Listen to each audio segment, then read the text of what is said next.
Dom is a mechanical engineer and diesel mechanic with a background in technical project delivery for industrial and agricultural applications. His focus is on environmental projects related to climate change, the energy transition, so efficiency, bioenergy, heat and storage, recycling, waste management, carbon accounting, and machinery design. Jack of all trades. This includes delivery of all aspects from concept development through to detailed design, manufacturing, construction, and commissioning. So, Dom, I don't know if there's anything you can't do, but I will throw over to you. Thanks, Kelly. Can you hear me okay? Yep, perfect. Did you get that off my LinkedIn or something? I was trying to sound like I could do lots of stuff. I'll just run through to give everybody a background on the operation we have here. Meredith Dairy has a factory and a series of sort of satellite farms. We have a cropping operation, but the main business is goat dairies and one sheep dairy, which provide milk to a central factory, which is then processed into cheese and yogurt products on a daily basis. So I suppose because the process is a sort of multi-day process, we can never stop. Christmas Day, there's people working every day. There's something working, and pretty much every hour of every day, there's something happening. Whether it's actual sort of live processing, turning products into cheese, or whether it's sort of pumping to refill things or wash things or reheat our circuits ready for the following day. There's always something happening. To give you an idea of the scale of our energy, so I'll talk about sort of energy in the form of heat and electricity today. Every day would use, I'd put these in equivalent terms, a megawatt of megawatt hours, units of megawatt hours of heat, 6 megawatt hours, or 2 to 3 megawatt hours of electricity. So the operation would use roughly twice the amount in energy terms of heat as we do in electricity. And that's for things like pasteurizers. So all the milk has to be pasteurized. And there are lots of sort of reclaim heat circuits. So we try and do everything as efficiently as possible, but it still uses a large amount of heat. We also have to wash tanks when they're emptied. We have to wash equipment. We have to sort of, wash all of the site. We also incubate yogurt.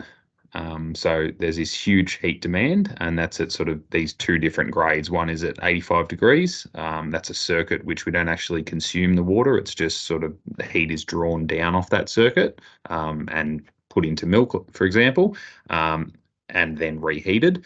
And then we have another circuit, which is the water that we actually, put out onto the tanks or onto the floor, and then that then goes down to the drain and effluent ponds, and that's at a lower temperature of 65 degrees. But it's pretty high temperature. And in addition to that, we use electricity. So in the middle here, you'll see this sort of green bar graph. And that is our interval data. So that's how much energy, how much electricity would use over a 24-hour period. And that varies, but the curve more or less looks like that. So you see this base load with a peak through daytime from about 4 in the morning through till sometime between 6 and 8 o'clock generally. So to address those energy loads, we've looked at a few different options. So obviously we have a lot of solar panels. We have solar, like electricity panels, PV panels, but we also have solar evacuated tube, which is the systems that preheat water. And we do a lot of things like variable speed drives or trying to shift loads as best we can. But with all that done, we sort of got to a point where we still had these significant heat and electricity demands. And the owners, this was before my time, originally wanted to try and reduce the environmental impact of that energy. So they went down the path. You'll see in the top right-hand corner a wood-fired boiler. So that's not gasification; it's just a boiler where wood chips are fed in and burnt, and that the heat from that process is used to heat water. And the economics were reasonable when that went in.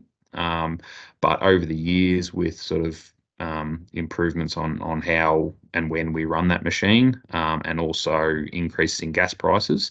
That machine now pays for itself, its purchase price, in about 3 months, 4 months maybe. Just quick question, Dom. How far and wide does the feedstock come from to fuel that particular unit? How far and wide? Yeah. It comes from probably within 2 hours. We generally get it from a few different sites. So that's fed with a combination, depending on sort of the time of year and availability, of either, I say recycled, but things like wall frame offcuts or old pallets and things like that. Yeah. Out of Geelong generally. Or we can get plantation residue. So when trees are used for timber, a byproduct of that is pieces that can't be used, and they're wood chips, which are very clean, but they're more expensive, and they're generally a bit wetter because wall frames and things have been kiln dried, so they're already dry and sort of perfect. So with that was the context where we arrived at gasification. We had this existing wood-fired boiler that seemed a little bit out there maybe at the time, but it was well known to us. It was extremely financially viable, and it was a short carbon cycle fuel, so it was sort of low emissions. And we got to a point where we were confronted with this interval data and a heat load. So we thought, how are we actually going to get something that can power our site 24 hours a day, 365 days a year? And the lower graph down there, the lower green bar graph, is how much we use per month. So it's pretty consistent throughout the year. So a solar system isn't necessarily a good match for that, because solar irradiance varies so much from winter to summer. And you can see that there's a peak in the daytime, so solar's good for that, but not overnight. So most places sort of were saying, well, let's get solar and batteries. And the issues that we had with that was we couldn't get something that was viable that would address our entire load, and it was mismatched from one to the other, and it didn't provide heat. And we're already using wood chips for heat. So we came across actually several units, got lots of quotes, and decided on a unit that you see in the two pictures in the bottom left-hand corner. That's a unit out of Germany.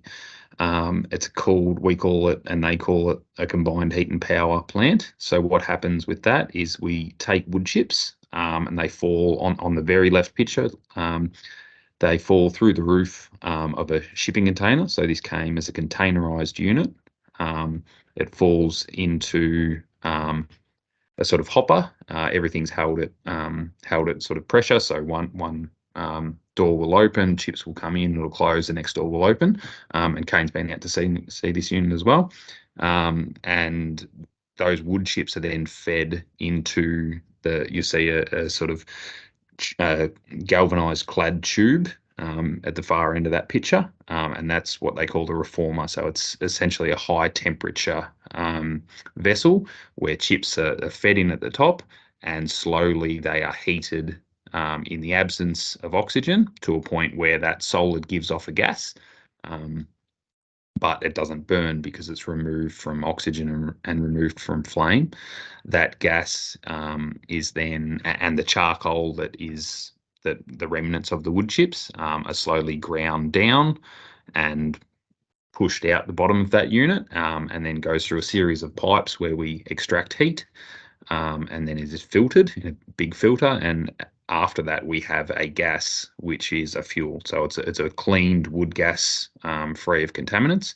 And we take that gas and put it directly into the unit, which is the right of the two bottom pictures, which is just an engine, a gas engine, which sits there running 24 hours a day, 365 days a year, generating 68 kVA.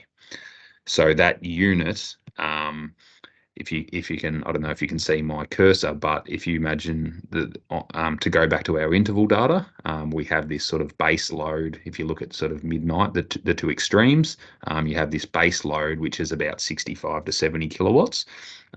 So it drops that base load down, and what you're left with is this much smaller peak during roughly daylight hours.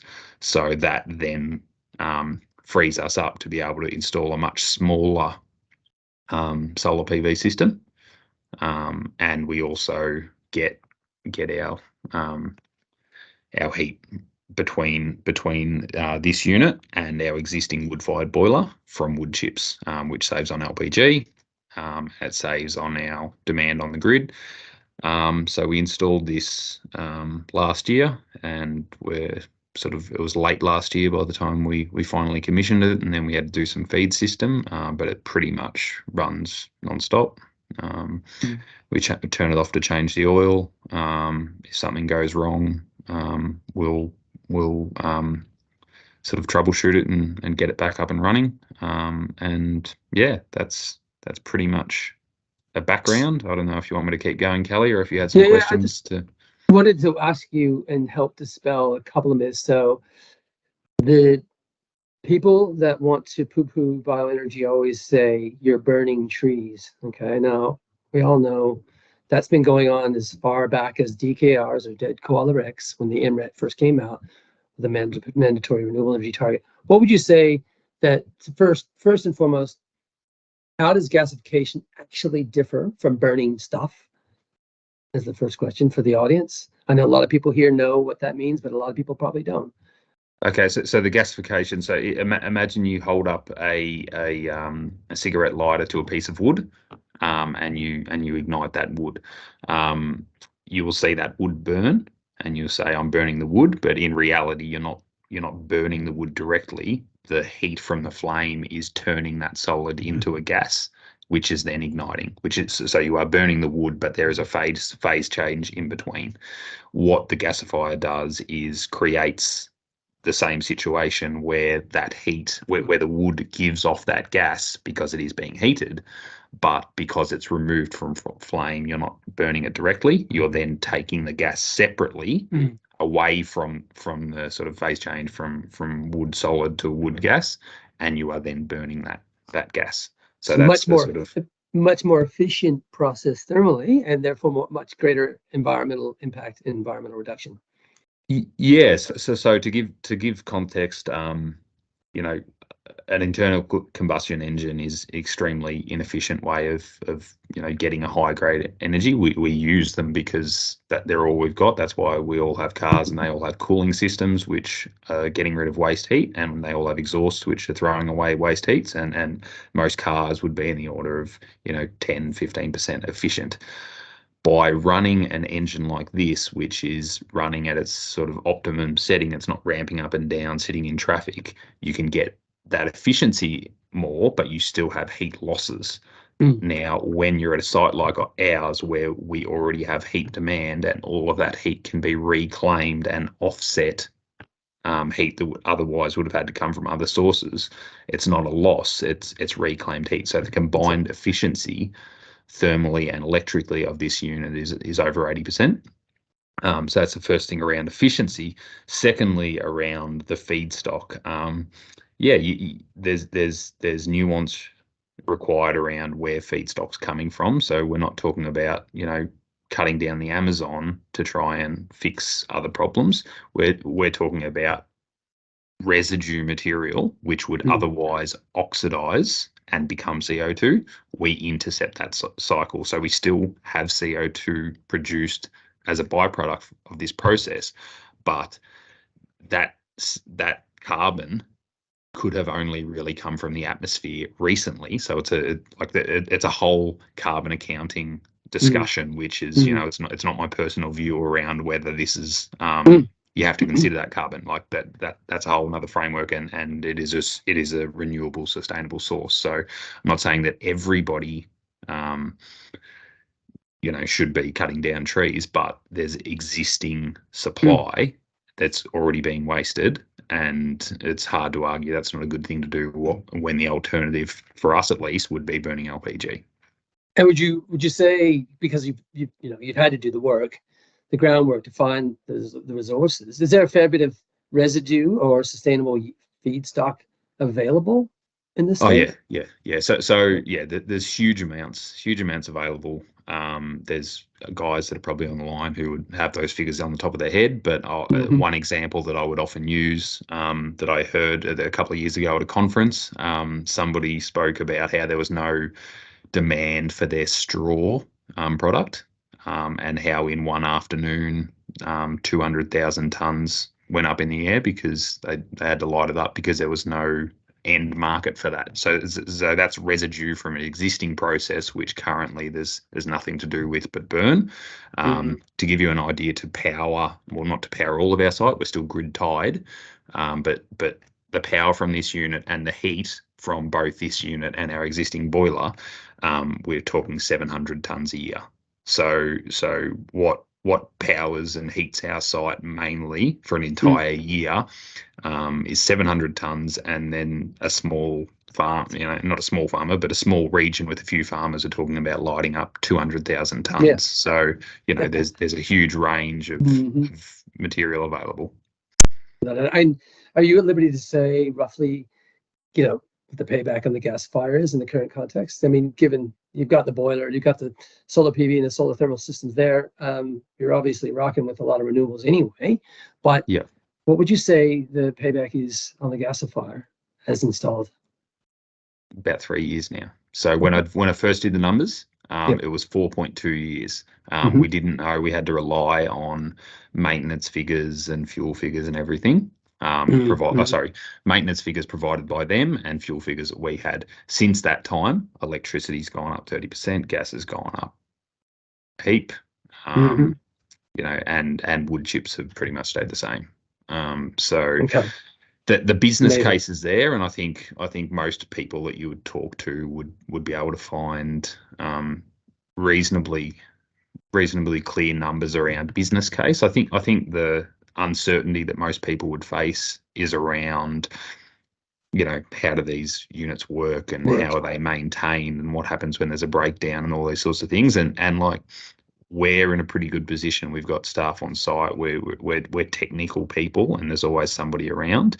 And that and supply of clean quality fuel are the biggest challenges. Yes. We're fortunate that we're able to, if something goes wrong, get it up and going quickly.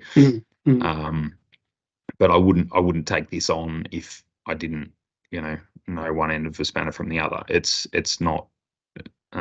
It's not like a solar panel on your roof where you can just plug it on and wait for your bills to come in and save. That's a great analogy. Yeah. Probably the reason why there's so few of them operating it. Can I ask another one before we? I'm utterly fascinated by bioenergy, as most people online would gather. What contribution would you say that the solar PV has versus the biomass boiler versus the gasifier versus the solar thermal of that 9 megawatt? Like, if you could just proportionally, could you give us a sense? So the CHP would probably produce maybe 30% of the heat, compared to 70 from the wood-fired boiler, and about 70% of the electricity for the site. 10% would come from solar PV, and the remainder being grid tied, grid supply. There you go. Okay, good. Probably maybe 15% solar PV.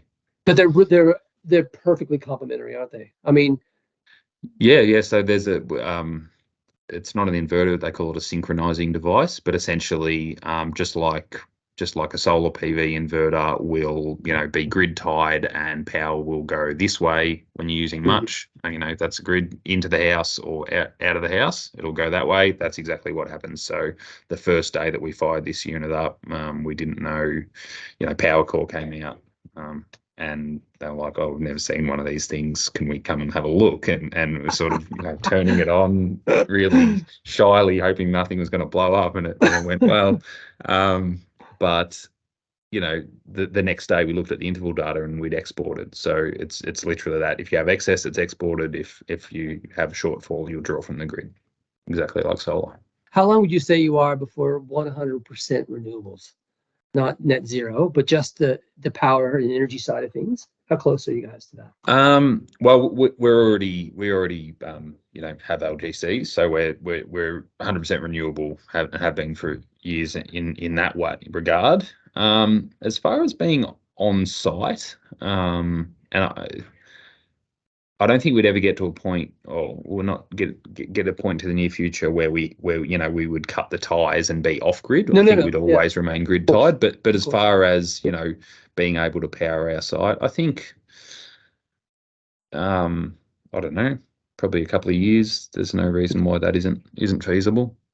Good. And I got a question from Daryl because the reason why I'm asking so many questions is that we're going to hear from Kane in a minute. The idea behind we've got some pretty heavy hitters in this participating in this forum, and I didn't want to make it about us. I want to make it about you guys and for you to ask as many questions and have a discussion, wide-ranging discussion on the opportunities for gasification and pyrolysis, and bring your extensive experience to the conversation. But Daryl Sugar has a question from the formerly Secretary of Victorian Bioenergy Network. What's this unit startup time from cold and your biochar yield per ton of feedstock?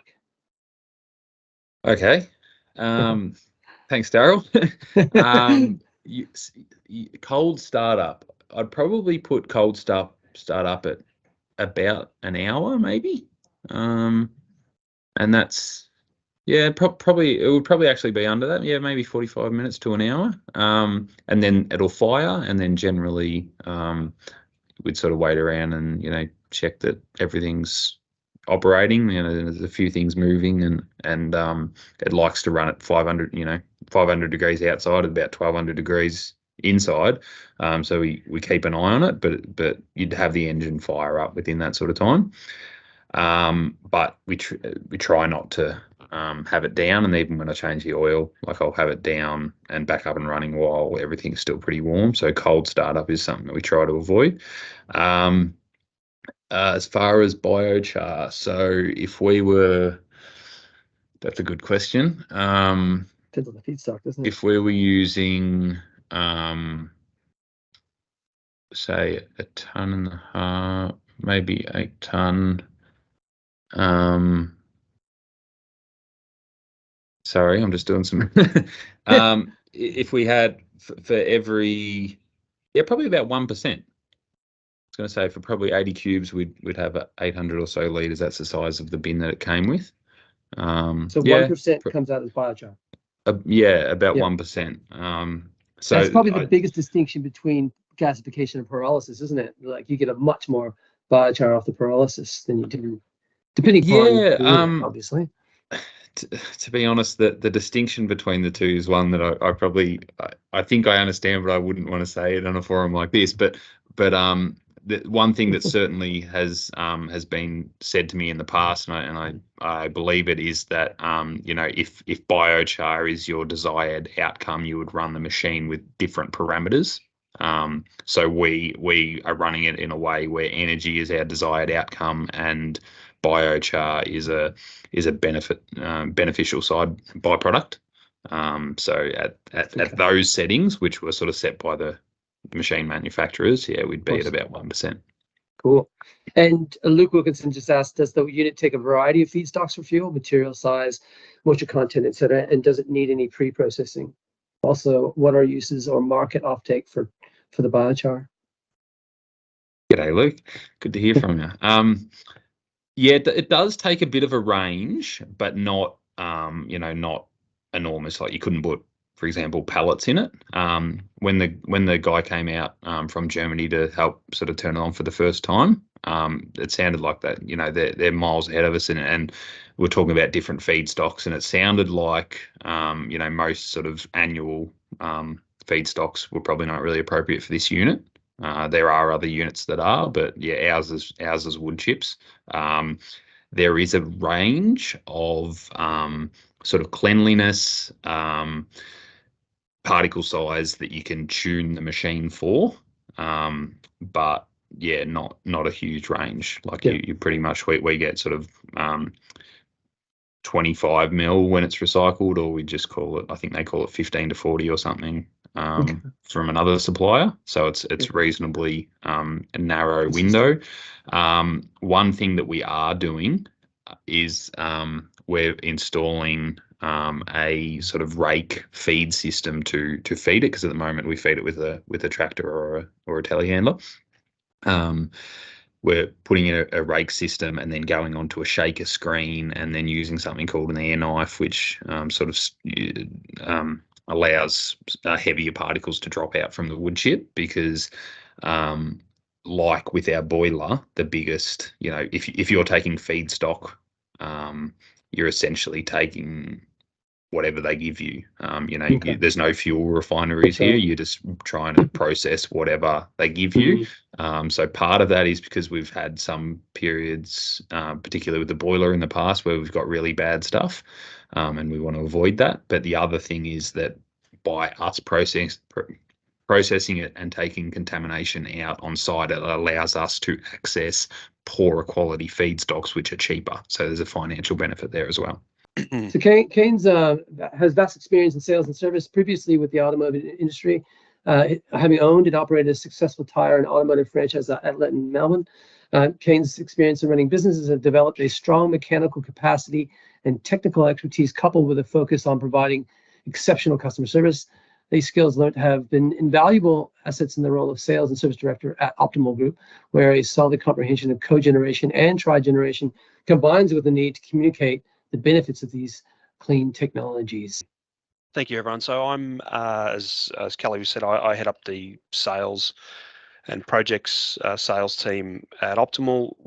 Today I'm talking about Rainbow Beta, or RBE, which is pyrolysis technology that probably most of you may be familiar with. We're an EPC energy solutions provider, so power generation, gas, renewable gas. And I'm going to talk about this tech and also some projects that we're working on. So we're the engineering and delivery partner for Rainbow Beta. So just to, I sort of, during this talk, I've started to drag some slides back in. I sort of got this down to a couple of slides, and then just listening to some of the conversation, I thought this might be helpful. But essentially, to sort of summarize what Dom was saying, is essentially pyrolysis, for those that aren't really sure, is just heating up biomass in the absence of oxygen. So we get it to a point where you gasify the biomass, the volatile gases are driven off, and you get carbonized solids out as what we call biochar. The volatile gases are generally cooled externally, and we usually get three fractions. We get a syngas, which is the lightest fraction, which is hydrogen, carbon monoxide, methane, and nitrogen and CO2. We get what we call a wood vinegar fraction, which is the water fraction full of acetic acids and other things, and I'll sort of slightly touch on that later. And then generally you get what they call bio oil, which is really the tars and oils which potentially have uses but require additional cleanup. But just to give you some context about the particular RB technology, it works a little bit differently. So again, the biomass goes into a reactor. So again, low or no oxygen, which heats up and drives off both the carbonized solids, but also the volatile gases. In this case, the gases are sent back through the biomass. So that creates basically a cooling effect, and it's also preheating the biomass going into the reactor. This is all inside the reactor itself. But as the volatile gases cool down, the tars and oils dropped out. So the biomass is acting essentially as a coalescing filter. Those oils and tars are then forced back in through with the biomass back into the reactor, where it's further either broken down into the lighter fraction of volatile gases or carbonized into additional biochar. So there's no oil and tar fraction with this technology.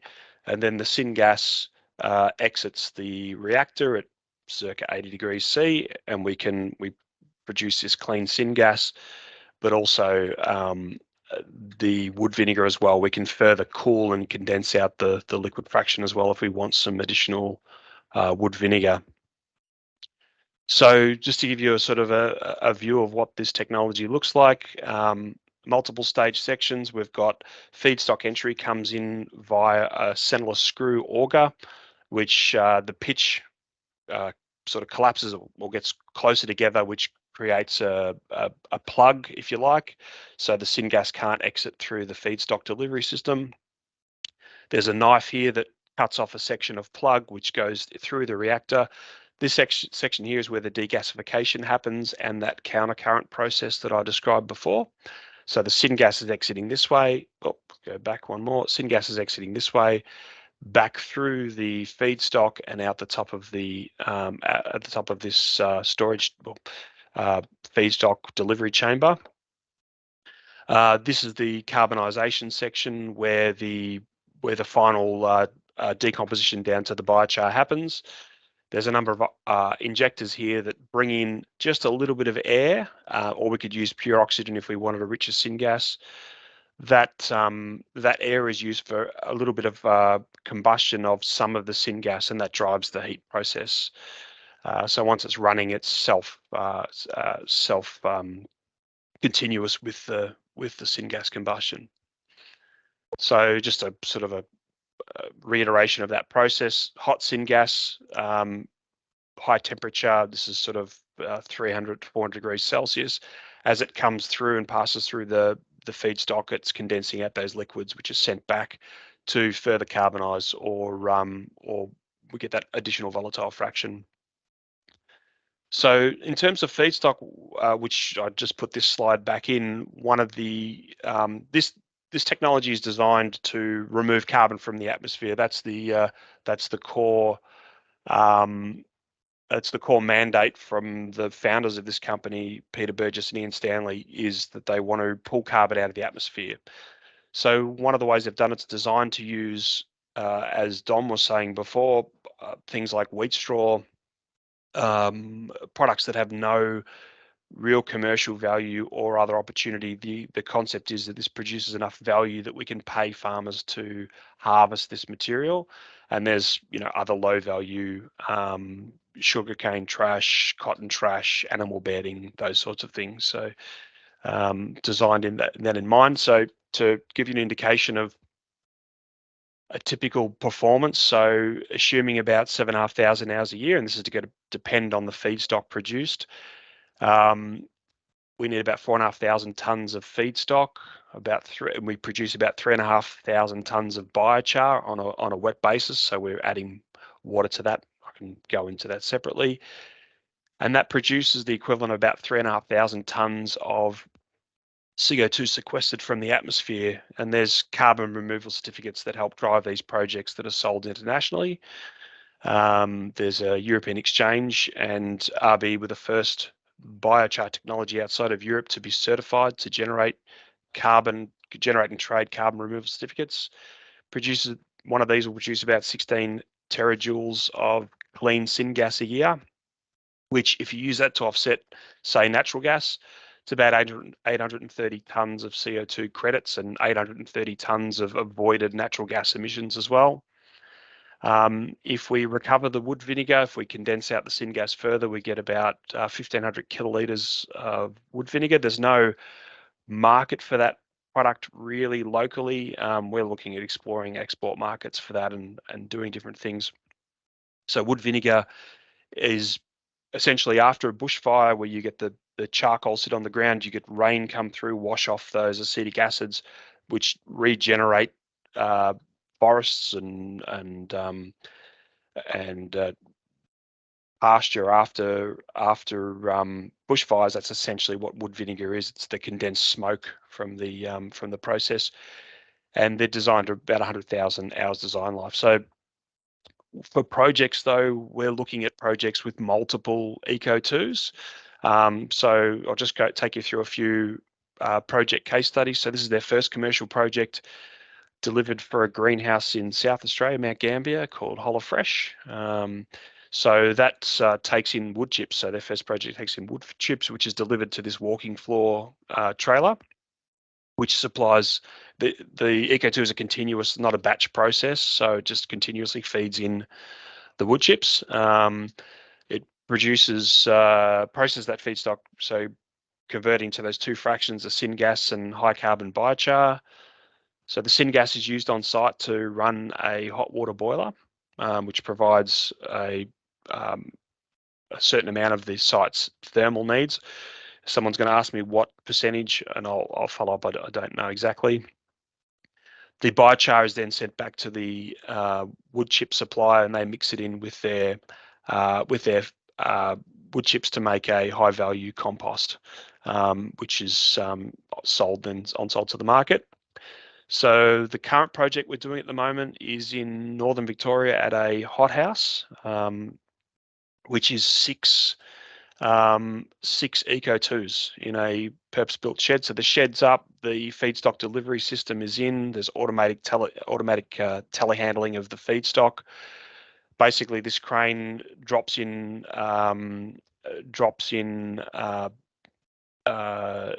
the straw, the baled straw, onto the feedstock delivery system, which cuts up the straw, sends it through the wall into a hopper, which distributes to 3 Eco2s at a time, and then produces the syngas.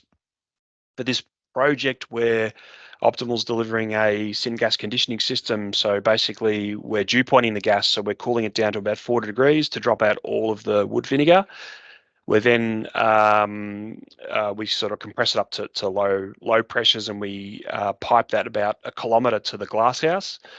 The syngas is used in the boiler to offset natural gas, and then the boiler exhaust is captured to use for greenhouse fertigation. So the CO2 is going to encourage additional CO2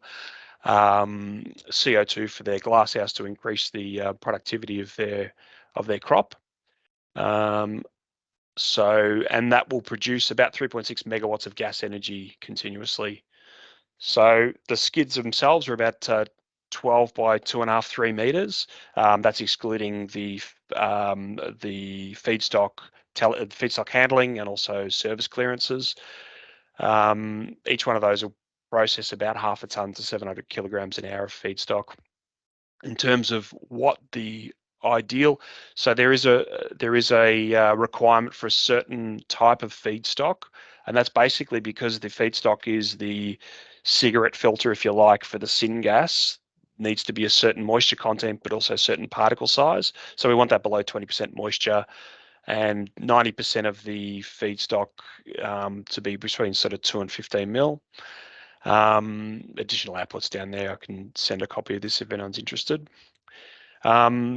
Typical balance of plant. So we've got feedstock handling, the feedstock distribution appliance to the hopper, the Eco2 itself. So the biochar comes out of, there's a sort of 45-degree telescopic auger that then takes that off to be sent to storage. The syngas, we can use that directly as, for want of a better word, wet syngas at 80 degrees Celsius. We can use that directly in a boiler, or we can dry the syngas through the syngas condensing system, and then we get wood vinegar off to wood vinegar storage. And if we dry the syngas, then we can use that for power generation or we can use that for hot water or steam with very low emission exhaust, which is suitable for applications like glasshouse fertigation, or we can use that for power in a multiple power generation technologies, gas turbines, reciprocating engines, and organic rank and cycle, those sorts of technologies as well. So ideally, a project would have the projects we're looking at in the pipeline at the moment for a 6-pack. These are sort of large projects, obviously. 25,000 tonnes per annum of biomass, which would produce about 120 TJs per annum of syngas, 18,000 to 20,000 tonnes of biochar, and optional wood vinegar, and they generate about 4,000 tonnes per annum of carbon removal certificates. So ideal applications have an annual heat or thermal heat or electricity demand of about 10,000 megawatt hours per annum. So that's I think that's, you know, in terms of the project economics. So I haven't got a specific project economics up here, but we provide that. You could obviously use the tool that we're here today to talk about, or we can help with the feasibility. We can also help with feedstock acquisition and biochar offtakes. But essentially, the economics are made up of a number of savings or sources of revenue. So the biochar itself, carbon removal certificates, wood vinegar, potentially the syngas, of course, as a saving, and carbon offsets for the syngas. And then simply less the operational cost, which is really the cost of the feedstock, the cost of power to run the system, any maintenance, and also, you know, the water used for the biochar wetting, basically. So paybacks, which I'm going to be asked for, typically 1.5 to 4 years, and that depends on those variables. And we can assess with all these points to see if there's a project. So just I dragged these in at the last moment to sort of summarize. This is the reason that RB exists, which is carbon abatement or carbon recovery. So they've purposely designed this to be a high carbon biochar. So instead of trying to make as much syngas as possible. So how is it considered? Some of you obviously probably know this, but essentially when a plant's growing, it's pulling CO2 out of the atmosphere. When you burn that crop residue or leave it to decompose, as Dom was saying earlier, it'll return to atmosphere. So that's a carbon cycle. That's a zero carbon cycle. So by putting in a biochar system, there's a volume of that carbon is then, as long as it's not burnt, as long as we use it for specific applications, then that carbon is stored. And if it's put into the ground, it's stored for thousands of years. There's multiple case studies, multiple research documents to talk about this. And then, of course, if we're using the syngas, then we're returning some of that CO2 to atmosphere. But of course, if we're avoiding additional CO2 from propane, from diesel, from natural gas, then it's net zero. That syngas is net zero. So just to sort of frame that out. And that's it. So the reason we got Kane and Dom to talk today was that we wanted to announce that we've completed work on advanced thermal treatment feasibility assessment tool, and wanted to bring to light real projects rather than just simply talking about a tool. So I hope you got a lot of that. I know I did. Here it is now. Let me just pop that on. So the tool, or the ATAR feasibility assessment tool, came but courtesy of the Ag Energy Investment Plan. So that was the $60 million program that had free audits for farmers. We invested 50% into infrastructure upgrades that came from recommendations in those audits. And then we're rolling out a series of infrastructure on sustainable energy infrastructure, through our smart farms at Techura. We've got agrivoltaics. We've got Ellen Bank has got everything, batteries, solar, pumped hydro, wind, that's heat pump. There's a biogas unit being installed shortly.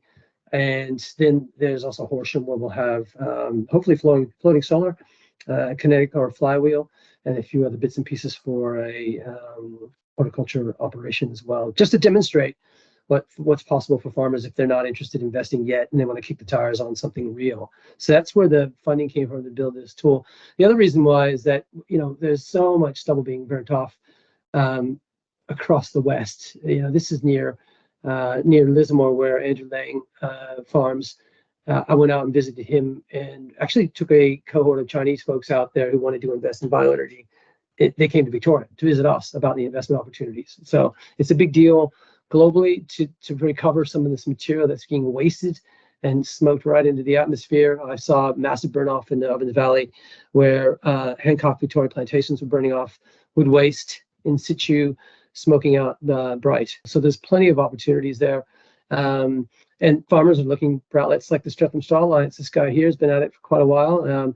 Cole Stuckley is the head of the Stratham Straw Alliance, and they're looking at offtake for those straw bales right behind him. So there's definitely a want to make use of this material.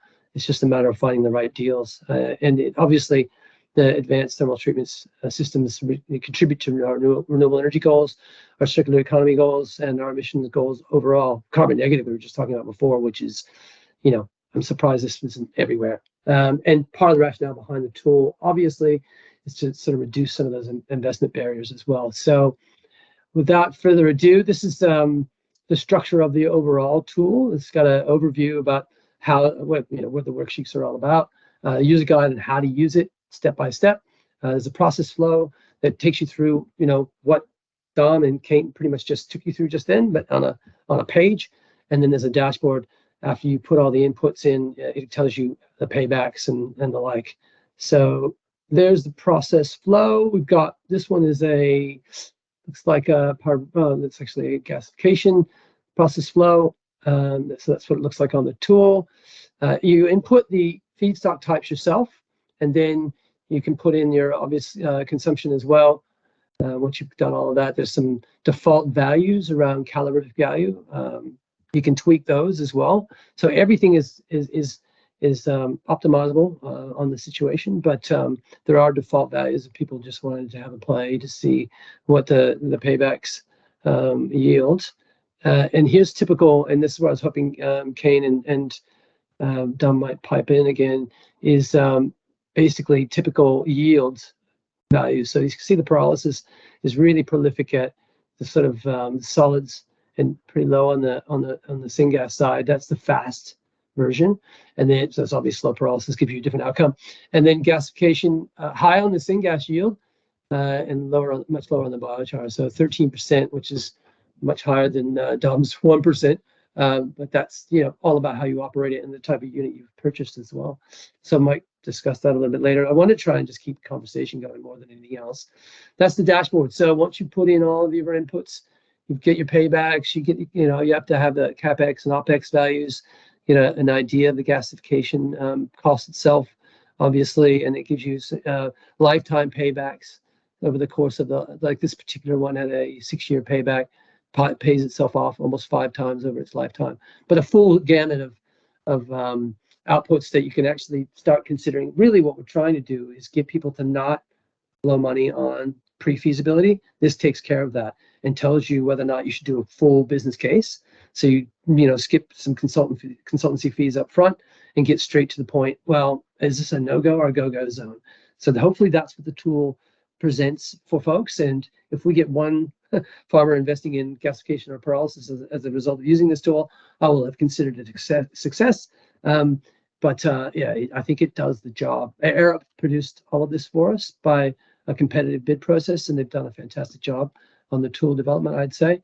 One of our key farm economists said she thought it was one of the best tools she'd seen in a number of years. So I'll take Julie's word on that being the case. So some of the outcomes during the whole process was that Arup engaged a number of farmers to find out about what their needs were. They wanted something very simple and something that customizable. Sorry, I'm talking way too fast, but not much time. It delivers on that. The reason why these projects are becoming more and more commercial is obviously because high energy costs and basically the volatility of markets is really driving investment in these systems as well. We did an LCA on top of all of that and found what Kane was saying before was that these systems are carbon negative, and there's the values that we hit, 0.27 and 1.4 tons per hour of operation of CO2 negativity. So that's pretty impressive. And what I'm going to work with Julie Harmon on next is to finalize the use of the model under a heat-only scenario, because I understand that the Kane's project, and correct me if I'm wrong, Kane, that project, which is a multi-million-dollar project with really good paybacks, is going to be heat-only in terms of the energy side of things. Obviously, they've got the corks and the other products. So Correct. It just shows you. Yep, great. So that just shows you how viable these systems are today. And I just made that 5th point. But yeah, part of what I was hoping the rest of the discussion would be around is what else needs to be done to sort of reduce the barriers for uptake by farmers. I love this one here because Andrew, again, from formerly head of the Victorian Bioenergetics, sent me that. But we have the highest penetration of solar PV in the world in Australia. But imagine if we had a higher penetration of DERs or distributed energy systems as well. We could look a lot like Denmark with gasification, pyrolysis, and systems rollout. That's kind of like the description of what Dom was saying before. With the amount of feedstock that's available, if sustainable aviation fuels, don't become economic quick enough, we might end up with this kind of situation in Victoria, where we have DERs all over the state, really contributing to our net zero emissions future and that 100% target that we're on about.